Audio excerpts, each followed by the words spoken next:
Welcome to the New Era Podcast, a fresh space where we talk love, life, growth, money moves, marriages, relationships, mindset, and everything in between.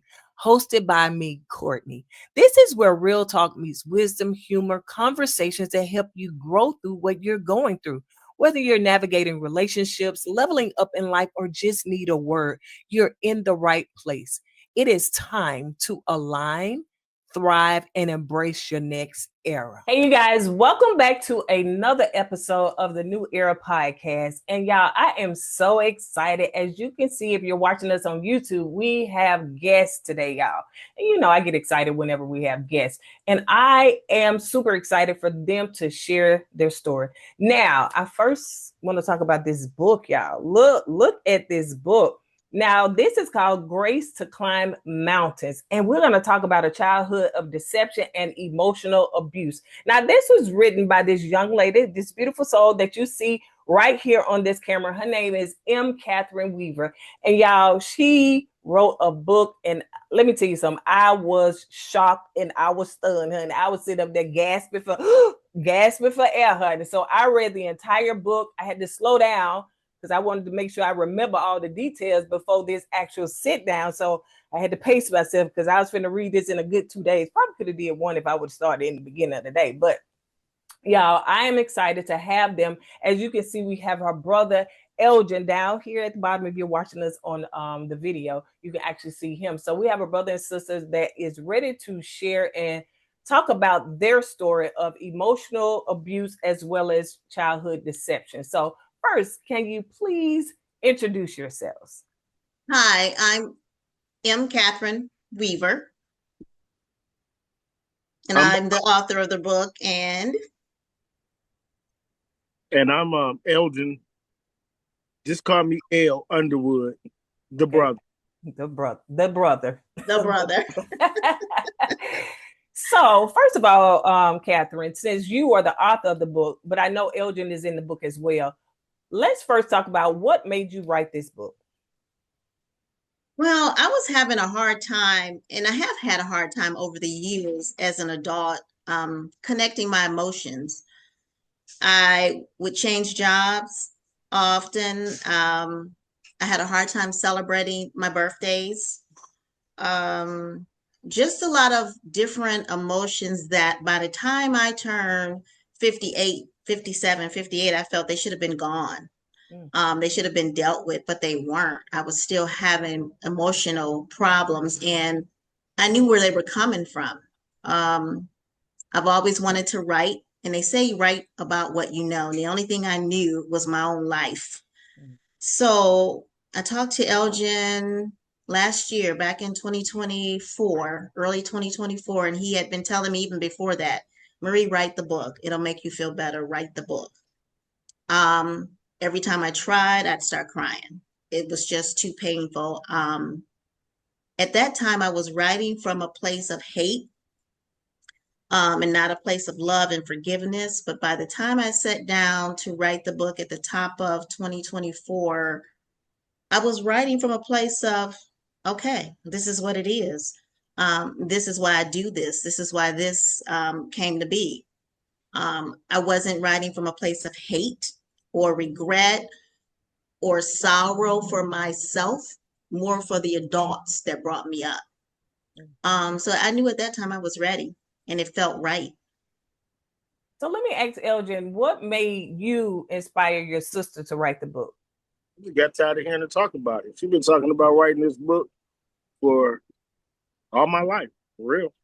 And I just got tired. About 10 years ago, maybe, she had sent me a couple of scripts where she had started writing it, and it was good. It was good. So I kept telling her, why don't you just go ahead and write the book? And she would always make up an excuse on why she couldn't write it or why it wasn't the right time to write it. And then some years went by and she didn't talk about it. And then she started talking about it again. I guess certain things had happened or transpired in her life. And then she started talking about it again. I'm like, look, just write the book. You'll feel better. Yeah. I think, if I'm not mistaken, something happened. I can't remember offhand what happened, but I'm kind of glad she didn't, because that gave time for Ancestry.com to develop better. So when she did put it all together, we had all the right information to which we didn't have before. So when she brought it up again, I'm like, look, just write the book. You ain't got nothing else to do. So she started, and it was good. I liked the first couple of copies that she sent me. Okay. So I'm sorry. No, go ahead.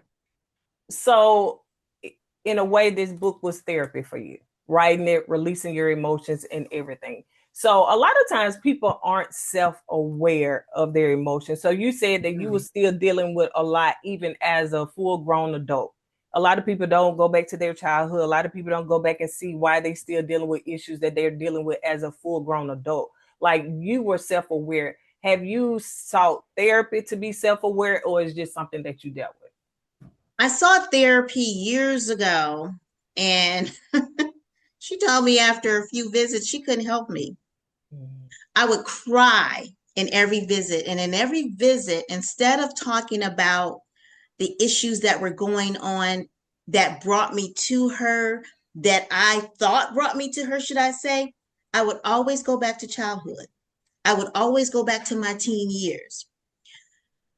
That's when I knew it's back then that's got me all tied up today. So I shouldn't say I'm going to correct something that I couldn't keep a job. I wouldn't keep a job. I did not know how to process trust. There were certain things I couldn't deal with, but it all went back to childhood. So when I started writing this book, I knew that one thing I had to do was get counseling again, and I needed to talk to someone. And this time it worked. So in conjunction with writing, I also had counseling once a week. So I noticed that in the book too, that you talked about how you parent, and that you did not want to parent like you were parented by your parents. And again, a lot of times people aren't self-aware that right there can lead down, generational curses, the way somebody else did, generational just traditions of things. So what, as far as your parenting skills, like, did you learn that in counseling, like, or you just automatically knew that was like a trigger, like you don't want to do that? Oh, I automatically knew that. I called my kids by their names. I didn't call them bitches and whores.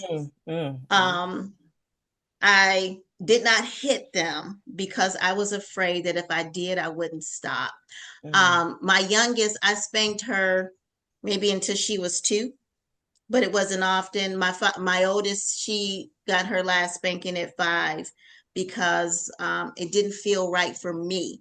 We're all raised pretty much spare the rod, spoil the child. So I thought that in the spanking, I should raise my kids the way I was raised. But it didn't feel right. So we made a decision as a married couple not to do that. Wait a minute. I was more of a yeller. Wait a minute. What are you gonna say? I got a question. You just said that you you whooped them up until they was 2. So you mean to tell me you didn't whoop them none after 2? And why would you whoop a 1-year-old? Well, when I say that, I'm saying like you spank them on the bottom. Don't do that, or you spank them on the hand. That's what I'm talking about. Okay, I got a rebuttal to that. I'm totally opposite. I raised my child in the same manner that I was raised. But it wasn't physical abuse. It was just, I gave home whooping in her lifetime.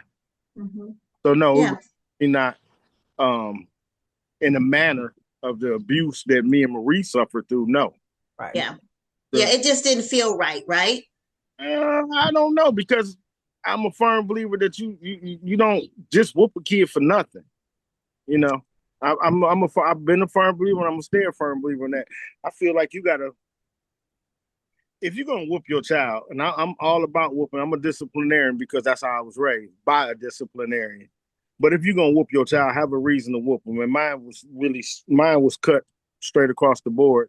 Hey, if you lie, if you steal. But all the other little nonsense, you a child. I'm gonna let you be a child. So right. I only whooped my child really technically one time. And I was taught all you gotta do is whoop a child one time. If you put the right whooping on it, and I don't mean beat them. There's a difference between spanking and beating. Right. Right spin on it, they don't want it no more. But I could never see the difference between the two, so that's why I just didn't do it. You only got Irene's perspective. You was going off. Right. Absolutely. I was going off of Bobby. Totally different. Absolutely. Okay, so now y'all name a name, so we're gonna come back to that. Go ahead and finish, because we don't know Bobby, we don't know Irene, we don't know these people. So Elgin and I grew up in a household with our mother and a father.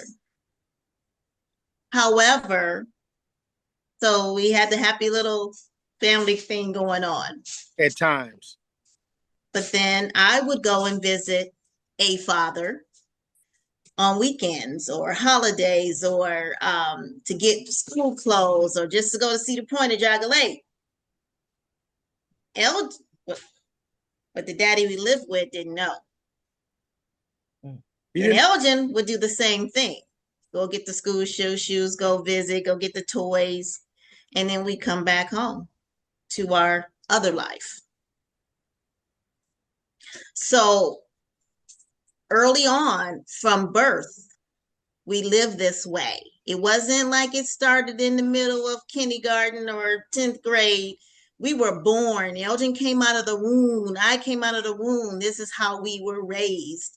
So when you're raised that way, you're taught from day one to lie, not trust, and deceive.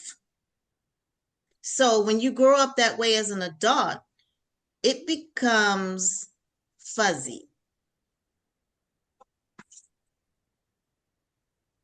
Elgin, think you want to say something? Well, I mean, as a child, you don't know no better. You're going to do whatever your mama tell you to do. You know, especially if you had a mama like Irene. If you didn't do, you doomed. So you did everything she said do, not understanding the consequences behind it, not even understanding the lies behind it. Because, like she said, she wanted to go on the weekends, and I didn't know about the guy that was her father until later years. I probably started understanding, but I didn't know. And just like on my end, I did not know for a long time what his position was. I thought he was honestly, I'm gonna be honest, I thought he was an uncle that my daddy didn't like. I thought he was my mother's brother. I never called him daddy. I never was put in that position until later. And I never knew this guy was playing a father role. I thought he was just the uncle that my father just didn't like. I knew no different because I was a kid. So, but all I know is what she told me to say and how she told me to move and act. If I didn't do that, I knew what the consequences were, and I didn't want to deal with the consequences. So I did whatever she told me to say and do. And what were the consequences? You get beat. You get beat. And I ain't talking about a normal, just with a belt. I'm talking extension cords, racetrack, whatever, wooden spoons, all the stuff that a child shouldn't go through. Or we were told that she would get killed. Oh yeah, that was her main thing. Is, do you want to see me hurt? Do you want to see me get beat up? Or if you say this to such and such, he's going to do this to me. And that's a lot on a child. That's too much. But then you look at it, that's your mama. You don't want to ever see your mama get hurt or beat or anything. So she played on that on us. She played emotional, psychological games on me and Marie more so because we emphasized in the whooping and the beating, and it wasn't that many, but the ones that did happen were severe. But she played more psychological games, at least with me, than she did with Marie. No, it was both. It was just on a different level. So let me ask you this, Marie, when you talked about, I noticed when I read a lot that you had a lot of suicidal thoughts, popping pills, drinking alcohol, and all of those things, like just to mask your pain. Mm-hmm. How did you carry all of that? Like, I know at one point somebody found out, or you backtracked in the book. And so, because they asked you, and then you just kind of backtrack. So what was Yep. that like? I hid it. The drinking, no one ever found out in third grade, fourth grade. I would take a swig on the way out the door to school. My mother used to have this wine cart. You know, the old wine cart has all the different liquors on there. And I used to take a swig before school and fill it up with water. Take a swig after school. Are we Just talking help in me third cope. grade? Did you say third grade? I did say third grade. Miles Park. Wow. Miles Park Oh, that's new to in Elgin Cleveland. too. Yeah. A lot of stuff. Well, you know, I'm sorry. I was telling her I found out a lot of stuff that I didn't know. Yeah. There was bullying going on in school, even at that level. So, you know, it helped me get through the school day. And then after school, it helped me get through whatever I was going to walk in the door to after school. Because we didn't know what we were going to walk in the door to. Sometimes we walk in and the house would be tore up from the floor up. And we had a spotless house. But if it was tore up from the floor up, there was a fight that just had happened. You know, so helped me get through the end of that day. When I got into junior high, I was quite disappointed that I had a teacher that did notice that I was high on something. And that particular day, nothing was going on. It was actually Hamilton Junior High School in Cleveland. And we were having government elections, and I had run for treasury. So it was a good day. I had on the cutest little outfit, but I took everything that I can find in a medicine cabinet. I don't even know what I took. It was somebody's prescription. It was some over-the-counter stuff, but I took enough that I will tell you, I sweated all day long. I floated through the school day, and I slept in every class. And one teacher did notice, and he told me just to put my head down. Yeah, that and was sleep. Them teachers would tell you to do something like that. They wouldn't report you. Yeah. So nobody ever knew. But was that like a cry for help? You would have preferred for him to get involved, correct? You know, I don't know. Yeah, I do know. No, I wouldn't have wanted him to get involved because nothing had particularly happened that day. Nothing had happened the day before. I think that I took it to be calm that day because of what was going on in school that day. Can I say something? Mm-hmm. She didn't want to say nothing because of the timing. At that time that she was going to Hamilton, Irene wasn't involved. Irene wasn't there. And if she did something like that, she would have had to deal with Bobby. Okay, so you keep saying Irene. Is Irene your mother? Yeah. Okay. And the age difference between you guys, because a lot of people probably don't know. So what is the age difference between 3 years? Okay. And Marie is the oldest. Mm-hmm. Yes. Okay. So just wanted to give clarification. So because Elgen said there's some stuff that he didn't know. So I'm sure you being the older sister, you kind of held a lot of stuff in, and maybe you was even protective over your little brother. Mm-hmm. Mm-hmm. And yeah, he's right. At the time that I had the overdose and was in school, it was not my first overdose, and my mother was not living in Cleveland at the time. But that didn't mean, Elgin, I was not dealing with some things that even maybe I didn't understand back then because she was not there. And it's the oddest thing. She was very abusive emotionally, physically, mentally. But yet and still, the moment she was not there, I still missed her, just like any other child would miss their mother when they're not around. And I had to ask myself, even today, I ask myself, why did you long for that environment back once you were away from it? It was all we knew. We knew what? I said, this is all we knew. And then when you compare anything else around us, I mean, I'm not going to sit here and say that it was all bad because it wasn't. But I don't think children should be put in that position ever. Well, here's my whole thing about the book. we as adults, even today, even as much literature's out there, talk podcasts go out, books you can read, we still put our children in impossible situations. My mother taught us from day one to lie, to cheat, and to steal. And I do mean steal. My mother took me to, I don't know if you remember, the old gold circles, the old blue Uncle Bill, to show me how to change tags. That's the kind of things we grew up with. But yet, if we told one lie or had one dust bunny, and I do mean a dust bunny, under a bed, you were getting your neck cut off for that. Yeah. That's Till this day, I cannot put a dish away with even one drop of water on it. Till this day.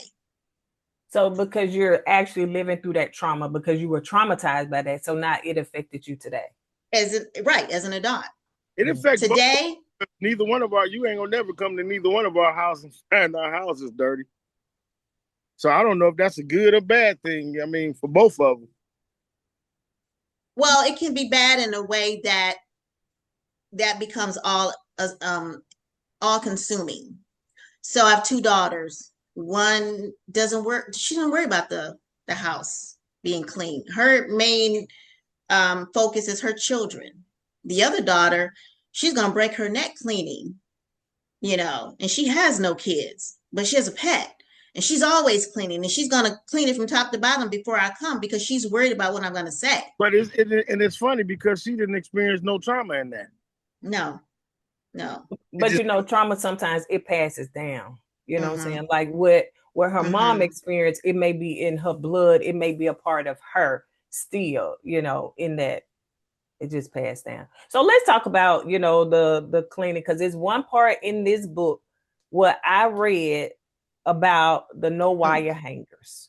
And I know I am a certain age, and some people that's watching or listening may not understand what no wire hanger mean, but I knew exactly because I watched that movie repetitively because I could not believe that woman was acting like she was. So let's talk about that, the cleaning and all that stuff. So what were the requirements for both of you to even just stay under the roof with your mom, like as far as cleaning? Well, I remember one night. Well, first of all, our clothes had to be color coded on hangers. So your shirts had to be, your pants had to be, and your clothes and your drawers had to be neat. They had to be where they need to be. I remember one night we had ice cream. It was a school night. And I want to say we had Taco Bell too. And Daddy said, just put the dishes in the sink and I'll get them later. And I said, no, Daddy. He worked 9 to 5. My mother worked second shift, like 3 to 11. And I said, no, Daddy, I got to clean the kitchen because mama will get me. And he goes, no, don't worry about it. I'll handle it. So I went to bed. She got home about midnight. She woke us up. And we had to clean. All because of those bowls in the sink in the kitchen. She went from my room, tearing clothes out of the closet, throwing them on the floor, tearing them out the drawer, and I had to clean them all back up. And then she went to Elgen's room. I don't remember what happened in your room. Well, I can tell. I heard the noise. Oh, I could tell it. And we cleaned until she said, okay, now go get dressed for school. So, Elgen, what happened in your room? Well, I'm going to say this because a lot of people don't believe me, but I'm glad my sister on here. I didn't grow up having a normal childhood. Like on Saturday mornings, all your kids outside riding their skateboards, bikes, or playing football or whatever. Not me. My Saturday morning consists of, I don't know if people understand or know what washing woodwork is, but every Saturday morning we had to not only clean our rooms, but wash woodworks every week. My mama was strict on that. Me, I was a little hard-headed. I was bad. And Maria tell you I was bad. So it got to a point where I got tired. I'm thinking, okay, I'm out slicker. I started putting my my cereal bowls underneath my bed or hiding them, or I'll just fold the Turn top off. of clothes and the bottom layer would be in disarray. And Marie got me caught one day because she didn't do something. And I want to correct Marie. It wasn't Taco Bell, it was McDonald's. It don't matter what it was. Right, but it was McDonald's. I remember that. And she would come in like I thought we was in the military for real because she would come in and pretty much bounce a quarter off the bed. If the bed wasn't tucked right, that whole Yeah. being Let me a get my cord. start with My Marie. cord. And My then cord upstairs. she discovered that my bed wasn't made right, so she took all the linen off the bed and threw it out in the hallway. Then she looked under the bed and discovered that I had bowls under the bed, and I got my butt whooped, and she put everything out my closet. So long story short, I never was able to go outside early on a Saturday afternoon. So I never was the type of kid. To this day, I never watched cartoons. Wow. I never had the opportunity to. Wow. We had to clean. Wow. Even when I left Marie's from living with Marie and my mother, it was the same thing, but not as harsh at my grandmother's house. Saturday mornings, you had to get up, go cut the grass, do manly things, take out the trash, clean your room.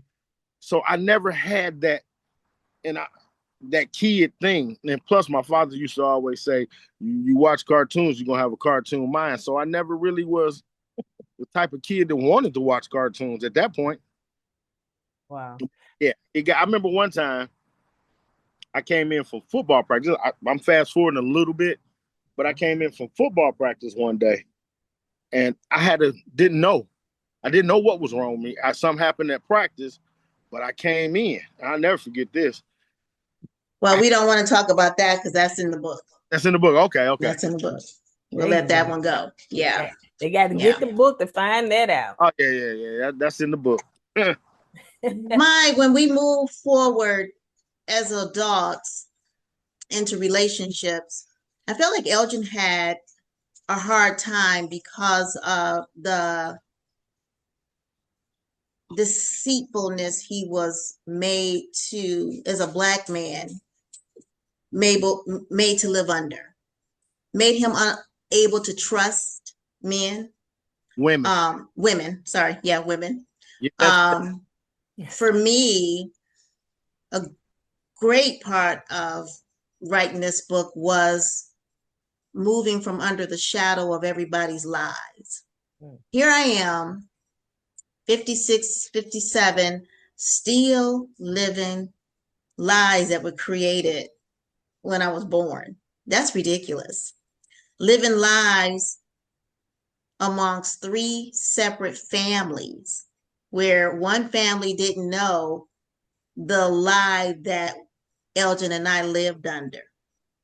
I even had a cousin as late as last summer did not know what my real last name was. Mm-hmm. She said, "That's not your last name. Why are you using that?"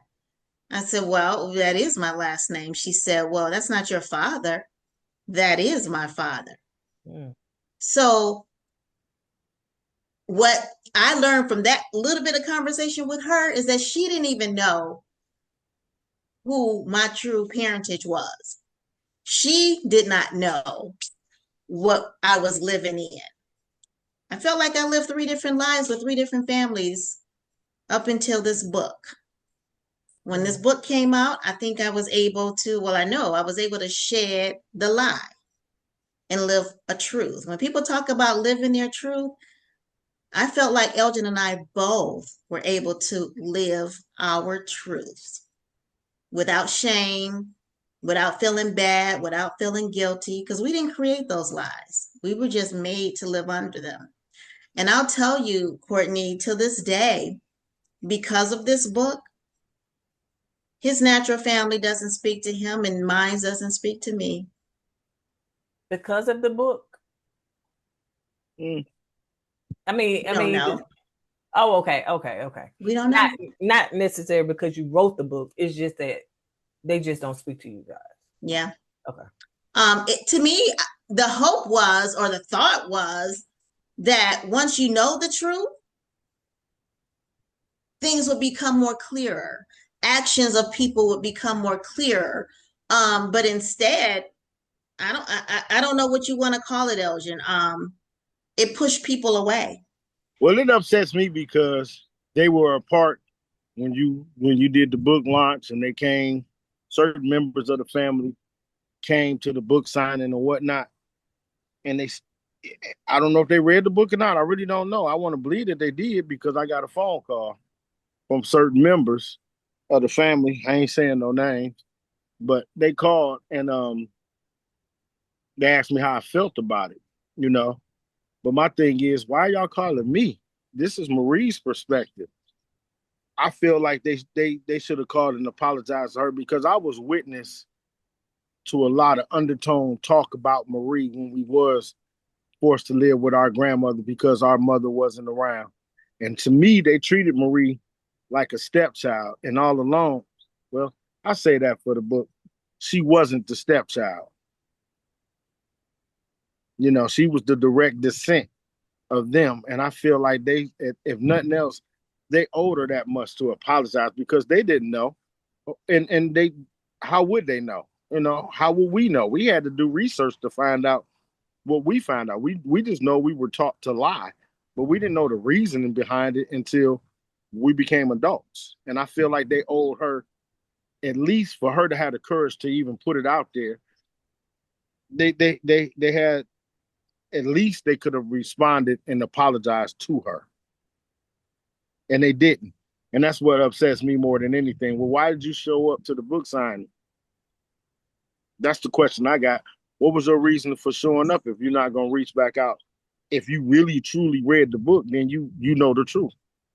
And I feel the same way about him. His natural family, his natural father, wants nothing to do with him.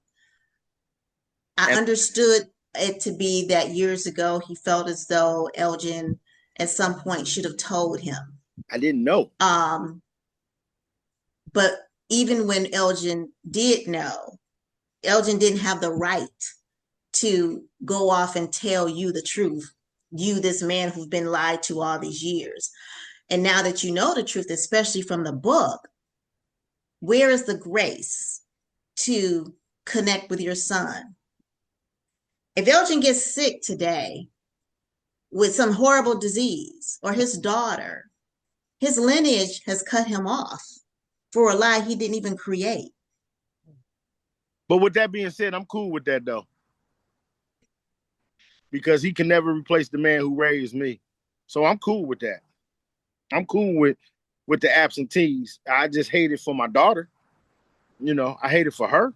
But as far as I'm concerned, it just lets me know what type of man he is. So I'm cool with that. Well, see, I'm not, because I think that the Black community is a strong community to a point. We talk about loving each other. I think it starts with our children and bringing our children up in truth, no matter how hard it hurts. You know what I'm saying?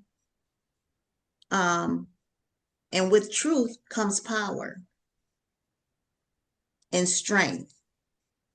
And I feel as though we have been weakened over the years, over the decades, because of the lies.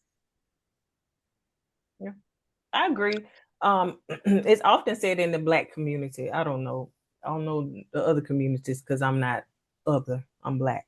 But what goes on in this house stays in this house. Right. Which in turns keep secrets, family secrets, and all this stuff. And a lot of people don't find out stuff until other people pass away, and it just continues to, you know, evolve into a whole bunch of secret and lies. And that's one thing I hate. I absolutely hate.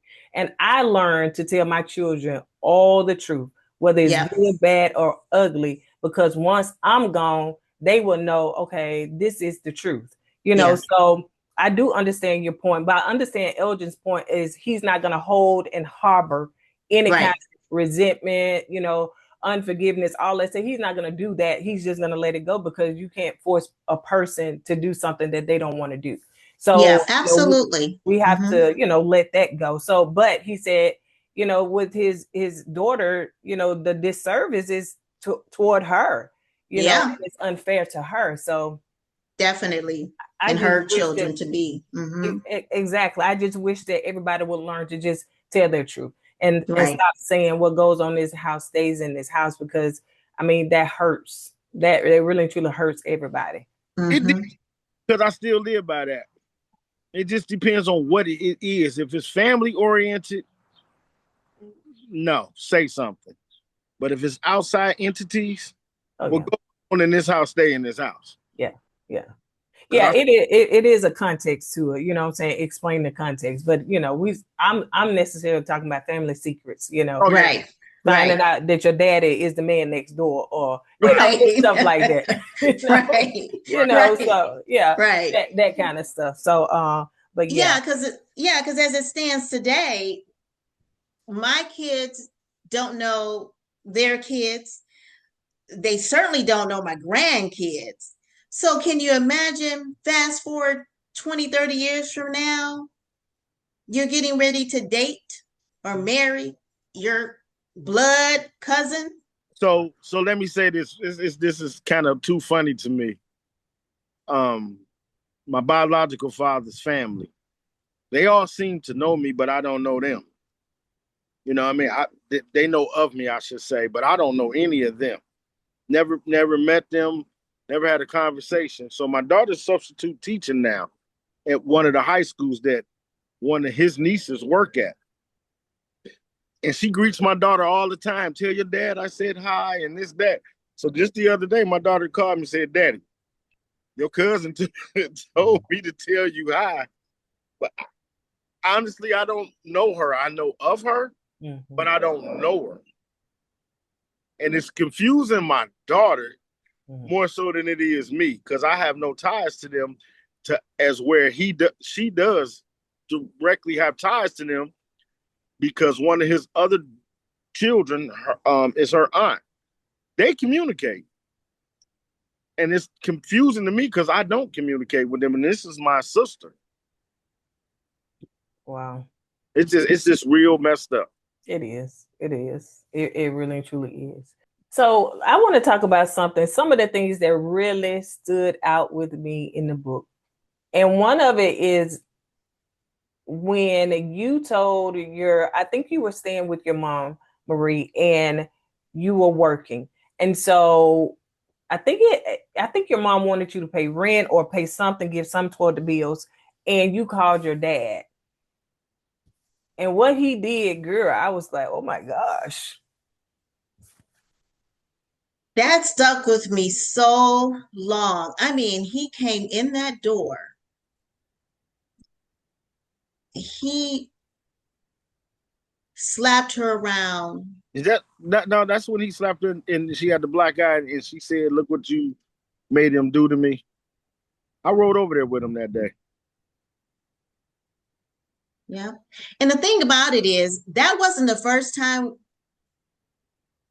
we watched or I watched a beating. Um, but that one directly hurt because it was because of something I had said to him, you know. Um, so subsequently, I want to say 2 years later, I was getting married. And I went to a furniture store to get some furniture. And they said, well, I picked out everything in first apartment. And they said, you can't get anything until you pay off your current debt.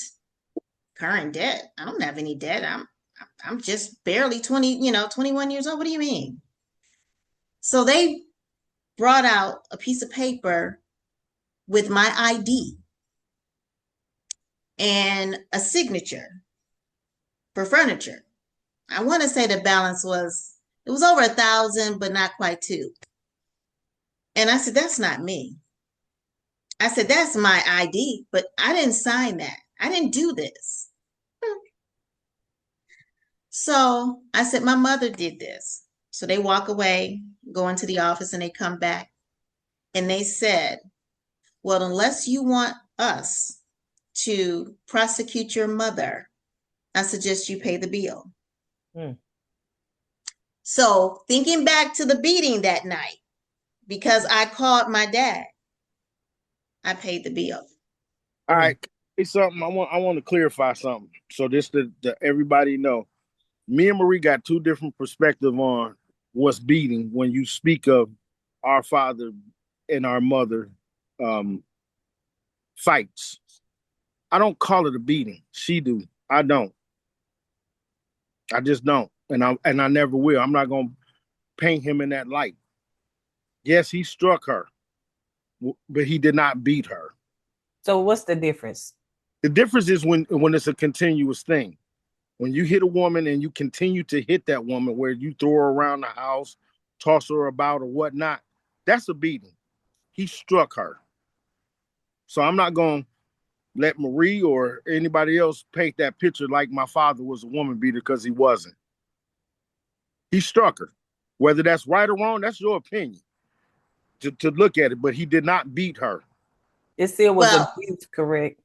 It still was abuse. Yes, I agree with that. But he didn't beat her. He struck her. Courtney, we've had this conversation before, and you ask any woman.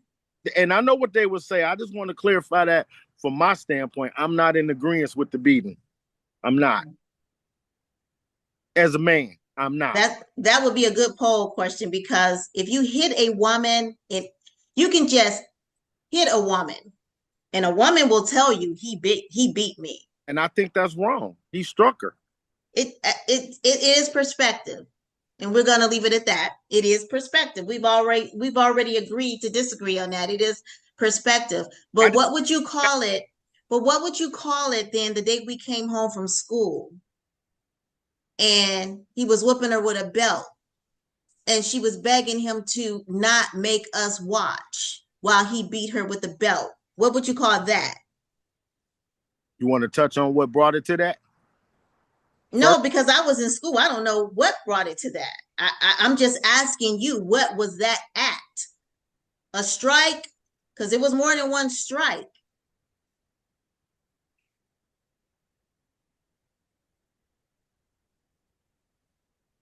I So believe that people. They can. I won't say. I'm not gonna say. But here's what I will say though, Courtney and Elgin.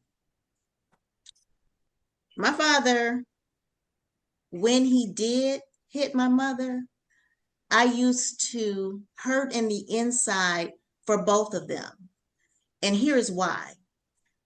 Because he might have been hitting her for one issue, but Elgin and I knew that it was many issues he was hitting her for. He just didn't know. He just didn't And know. the bigger one, we were always waiting for the ball to drop. And we listen. Is he doing this because he found out that Elgin goes to see his dad? Is he doing this because he found out that I go to see my dad? Is he doing this because he found out she stole the bacon from Pick and Pay? Because we knew so much that it could have been any of those things. And so you would think that we would grow up and we be mad at daddy, but we weren't, because of what we knew. So regardless if he struck her, regardless if I say he beat her, one thing we can agree on, we didn't dislike him or hate him or mean daddy him for it, because of what we knew. She escaped a lot. I mean, you know me, Maria. I'm never gonna look at him in a bad light. I don't care what nobody say.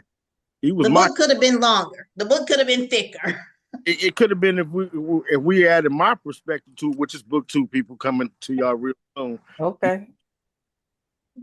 My mother's friends used to tell me all the time, Marie, girl, you need to write a book. Girl, you could write a book. Yeah, it was some deep stuff.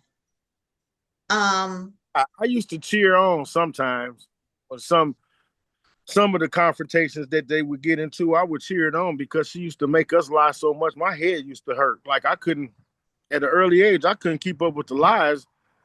You need a script to keep up with Irene's lies and what she wanted you to say. And if you said anything out of that content, you was cooked. So did you call her mom or did you call her Irene? Of course we did. Okay. Mama. Oh yeah. I wish we would call her Irene. Mama and daddy. Yeah. I'm sorry. Ask Elgen this, but I know that you call her Irene now. So is that the name you go by now instead of, my mom, blah, blah, blah? You know what? Good, bad, and different. However you want to look at it, she's still my mama. I got the utmost respect for her. The one thing I can say for the last 5 years of her life before she passed away, I had a house in Cincinnati with a young lady. My mother came down there on my birthday weekend for 5 years before she passed away. And the first time she came, we sat in that backyard for 2 hours. My mother cried. She cried, and I told her how our whole upbringing affected me as far as with females in relationships.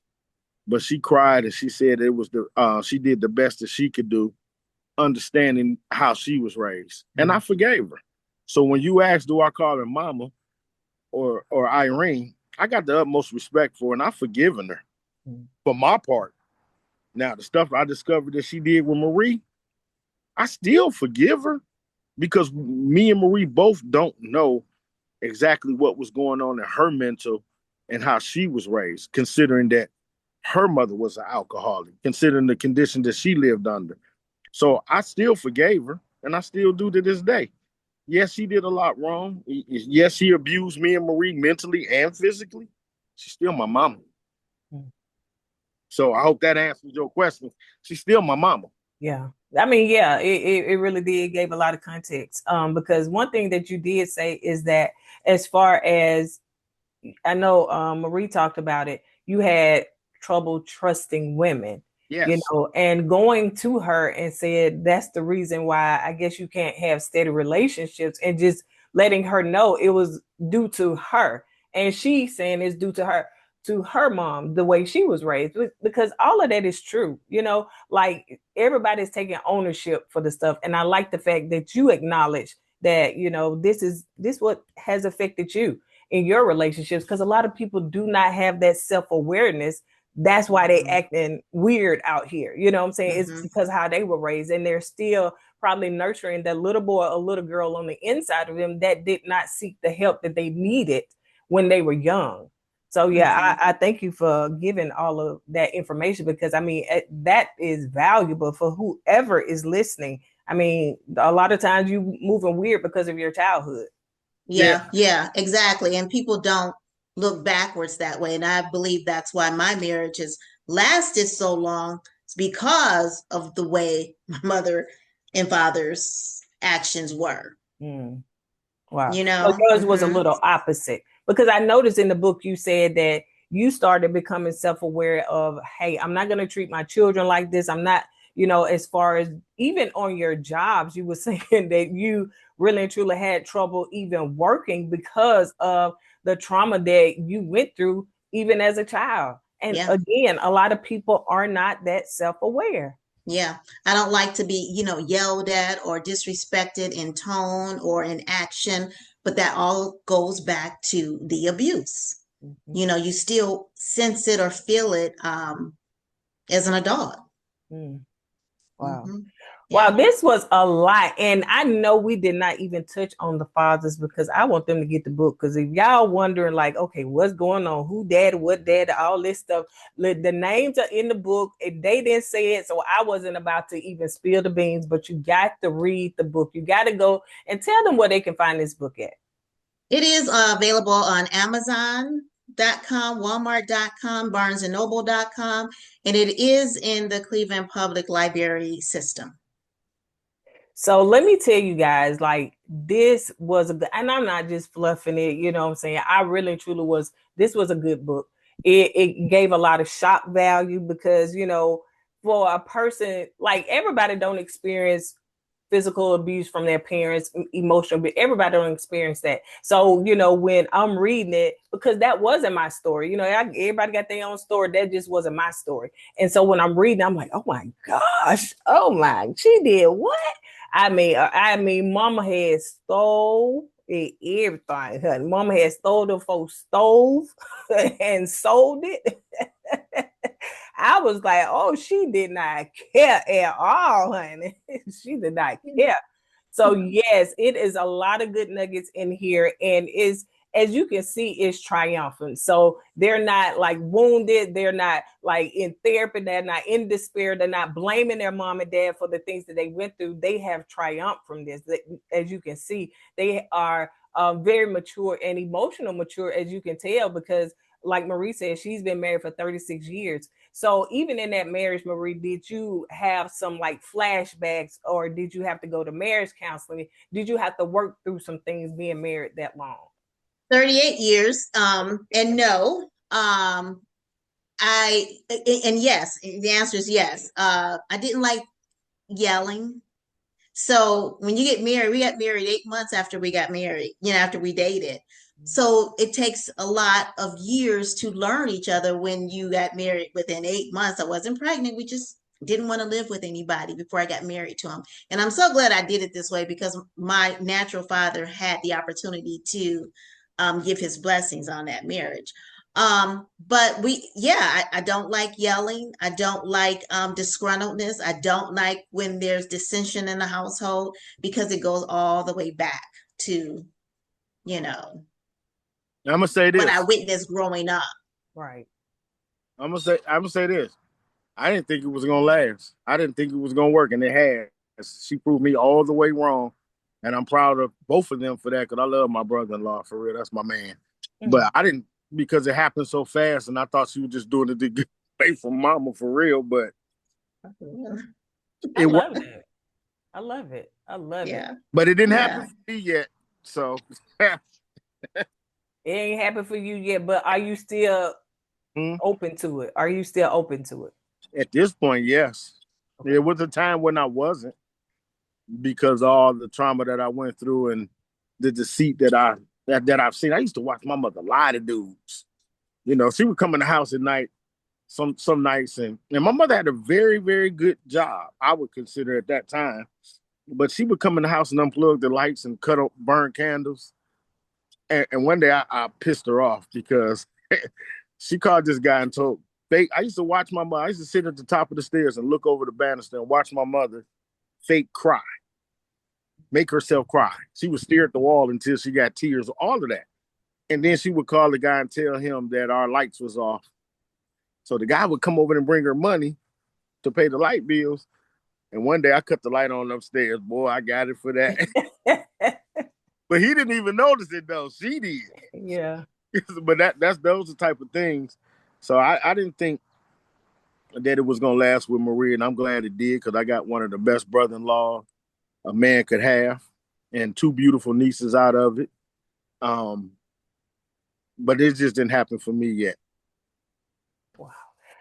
Well, y'all, Courtney, I'm sorry. Go ahead, Marie. No, I was going to say, the one thing I want to say to the audience is, in writing this book, I hesitated because everybody has a story, and many of us have grown up with dysfunction of some sort in our household, especially being in the Black community.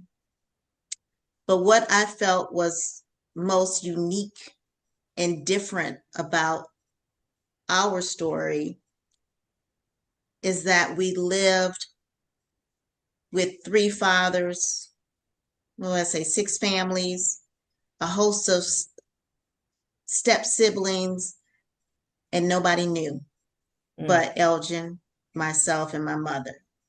And to carry that for as long as we carried it, from birth until our late 50s, to hold that lie, to me, it was unique. Well, when you consider abuse and deception. I had a friend that read, not to cut you off, Marie, but I had a friend that just recently read the book. She asked me a question. She said, is your sister on drugs, or is she in rehab or how many babies do she? I'm like, wait a minute, what you mean? She said, because after reading that book, you would think that you all would turned out bad. The blessing in all of that is that we didn't. We didn't. We did. You think that we did. You would think that Marie would be an alcoholic, and you would think that I would be either dead or in jail, and that's not the case. Mm. On neither one of them. That says a lot. Whew. Well, y'all, this was a lot. This was a lot. And definitely people have to get the book to find out the ending and all the twists and turns, because there is a lot of twists and turns in here. And she has pictures in here too. So you definitely can see who is who, because I kept getting confused over some of the people who was who. And I was like, wait. So yeah, notepad. yeah. So yeah, any final words before we end this podcast? Let me start first before Marie go. I just want to say to her again, thank you, because it's not only has I know I don't play a big role in it. I'm just your brother, but this is definitely your perspective. But it's been therapy for me as well as you, and I just want to say thank you for putting it out there. And I really don't care how anybody on either side or any side feels at this point, because it's your truth, and you spoke it, live in it, and I'm proud of you. Thank you. Thank you.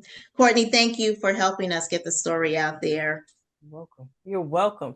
And thank you for accepting the invitation and coming on and talking, because I really and truly want other people, because we never know who's listening. We never know what age is listening and who is going through whatever you guys have went through, because the things that you went through is not just for you. It's for others. It's for you to share. It's for you to put it in a book and somebody else to read it and find themselves in here. One more thing. If Tyler Perry listening and you want to make this into a movie, just give me a cameo.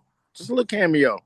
And also Charlemagne the God, if you listen, because I know you were into books and mental health and all that, and I read all of your books. Take the time to check out my sister's book. It's deep. It's sad, but it's a good story, and it's the truth. All right. Go ahead, brother. Big your sister up. That's right. That's what you do. Always. So anything else, Marie, did you want to say before we end? No, I'm good. Thank you so much. And I thank you so much. I thank you again. I really appreciate it. No problem. Okay. So on that note, you guys, as always, thank you so much for rocking with us. Don't forget to subscribe, share this episode with somebody who needs it, and connect with us if you have not. If somebody sent this to you, you haven't connected with us, please connect with us at the New Era Podcast. And until next time, keep growing, keep loving, and stepping into your next era. Bye. Bye.